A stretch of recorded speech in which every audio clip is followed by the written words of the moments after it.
ప్రభుత్వం మరో శుభవార్త వినిపించింది. ఆటో డ్రైవర్లకు ముఖ్యమంత్రి నారా చంద్రబాబు నాయుడు గుడ్ న్యూస్ చెప్పారు. ఆగస్టు 15న ఆటో డ్రైవర్లకు ఆర్థిక సాయం అందిస్తామని ప్రకటించారు.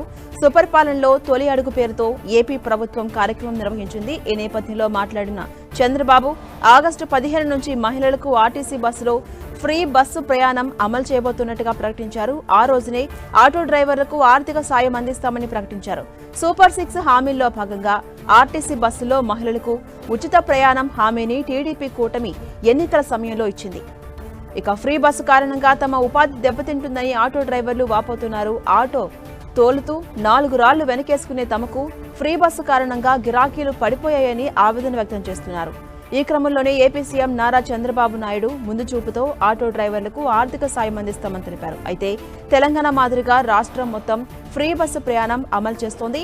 ఏపీ ప్రభుత్వం రాష్ట్రం మొత్తం అమలు చేస్తుందా లేదా జిల్లాలకే పరిమితం చేస్తుందా అన్నది చూడాల్సి ఉంది.